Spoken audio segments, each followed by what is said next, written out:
আজকে আমাদের যে আলোচনার বিষয়টি হচ্ছে সেটি হচ্ছে 7 নম্বর প্রশ্ন। সেটি হলো এই 7 নম্বর প্রশ্নটি। 7 নম্বর প্রশ্নটির গ এবং ঘ আমরা আলোচনা করব। কি গ এবং ঘ? যে প্রশ্নটিতে রয়েছে উদ্দীপকটি থেকে সরলীকরণ সি এর মান বের করতে হবে এবং 1 নং গেট দিয়ে এই গেটটি দিয়ে সম্পূর্ণ প্রত্যেকটি মৌলিক গেটগুলো বাস্তবায়ন করার প্রয়োজন পড়বে। সেই জিনিসটি আমরা এখন সহজ পদ্ধতিতে দেখব। যে জিনিসটি দেখার ছিল। তাহলে প্রথমে আমরা গ প্রশ্নটি করি। গ প্রশ্নটি তাহলে প্রথমেই কি রয়েছে এই চিত্রটি। পরীক্ষার খাতাতে সর্বপ্রথম যে চিত্রটি দেওয়া থাকবে, যদি বলে যে সি এর সরলীকরণ বের করো বা এখানে এফ বা যে কোনো মান এফ ওয়াই এক্স জেড যে কোনো মান যদি থাকে এবং যদি বলা হয় যে এর সরলীকরণ মানটি নির্ণয় করো, তখন সর্বপ্রথম আমরা কি করব, কোশ্চিনে পরীক্ষার খাতায় চিত্রটি অঙ্কন করে নেব। চিত্রটি অঙ্কন করার পর সেখান থেকে ভালোভাবে বুঝে সেখানে দেবো। যেখানে চিত্রটি অঙ্কন করার পর এখানে আমরা ভালোভাবে বুঝতে পারছি যে এটি হচ্ছে একটি লেখাটা একটু হচ্ছে, এটি হচ্ছে একটি বি। তাহলে এ আর এ বি, তাহলে ওর মানে এটি কিসের চিহ্ন? এটি হচ্ছে ওয়ারের চিহ্ন। তাহলে এ প্লাস যদি এখান করে যদি প্রবেশ করে তাহলে কি হবে? এ প্লাস বি। আর যেহেতু ফোঁটাটা রয়েছে তাহলে এটি আরেকটি কিসের চিহ্ন বোঝায়?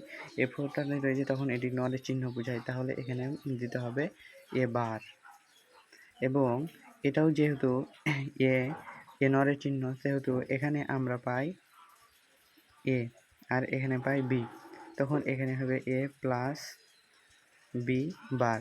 তখন এখানে আমরা যে উক্ত মানটি পাবো সে উক্ত মানটি হচ্ছে, এটা নরের, এটাও আবার নরের, এই দুটার ভিতর দিয়ে এটা প্রবেশ করেছে।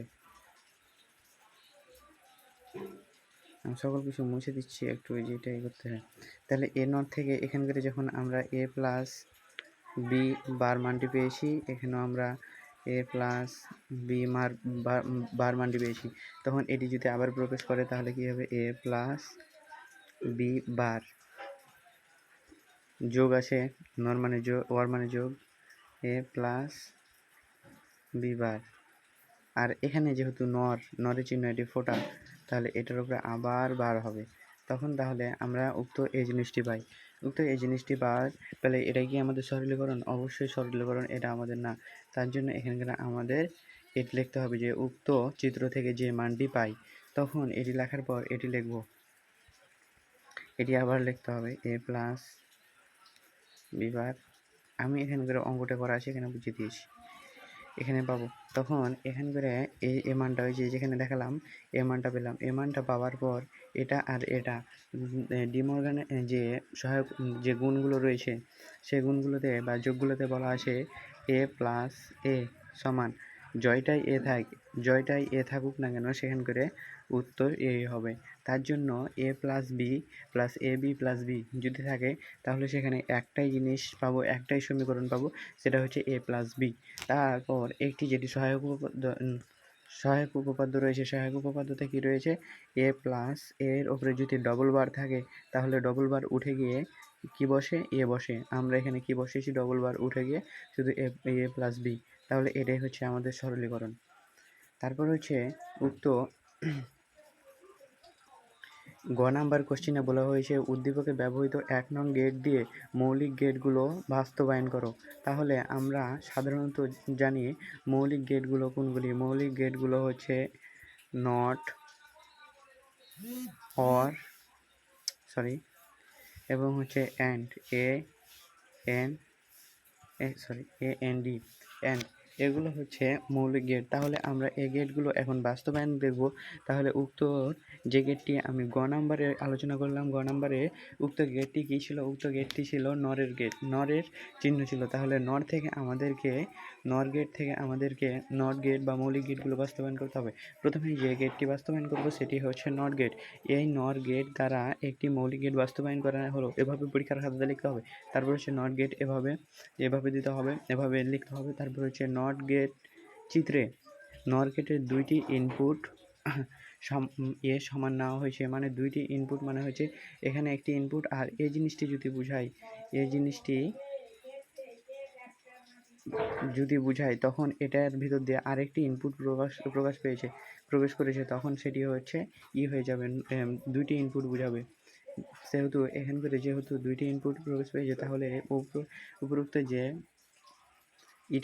সূত্র থেকে পড়লাম যে এ প্লাস এ সমান হচ্ছে এখানে দেখি এ প্লাস এ সমান হচ্ছে এ, আর ওপরে বার, তাহলে বারটি বসে গেল। তাহলে এখানে এখানে পরবর্তীতে লিখব গেটটি বাস্তবায়ন করার পর ফলে একটি নট গেটের কাজ করে। তারপর যে গেটটি করব সেই গেটটি হচ্ছে অর গেট, এটি হচ্ছে সাধারণ গেট, আর ওগুলো হচ্ছে সার্বজনীন গেট। সার্বজনীন গেট কি আমরা জানি, সার্বজনীন গেট হচ্ছে নর গেট এবং হচ্ছে ন্যান্ড গেট। তাহলে নর গেট দিয়ে হ্যাঁ অবশ্যই অর গেট, সার্বজনীন গেট হচ্ছে অর গেট এবং ন্যান্ড গেট। অর গেট দিয়ে আমরা নর গেট বাস্তবায়ন করব।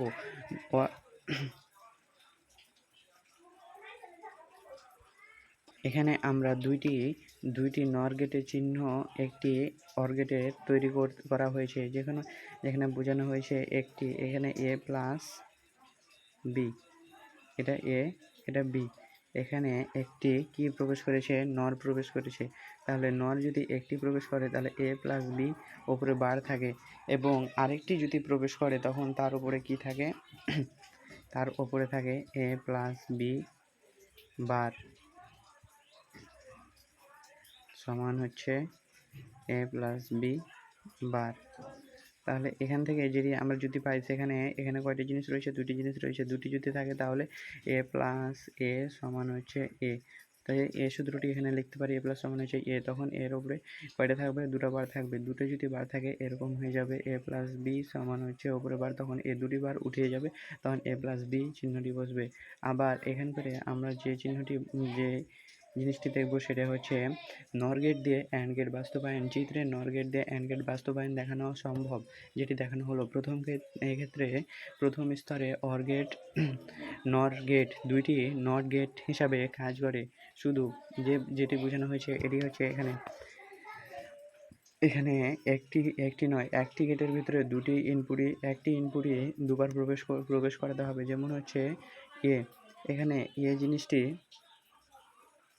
এ এ এ অক্ষরটি বা সমীকরণটি যেটি হোক সেটি দুবার প্রবেশ করা হয়েছে। দুবার প্রবেশ করার ফলে এখানে এ প্লাস এ সমান হচ্ছে এখানে যোগ বার হবে তার উপরে, তার জন্য এ প্লাস বি সমান এ প্লাস এ সমান হচ্ছে এ, এবং অনুরূপে বার, তখন বার বসে গিয়েছে। এবং এটা ওভাবে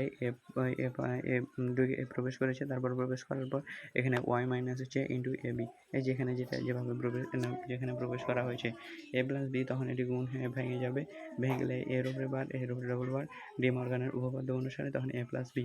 এটাই সাধারণত হচ্ছে অনুশীলনের প্রশ্ন।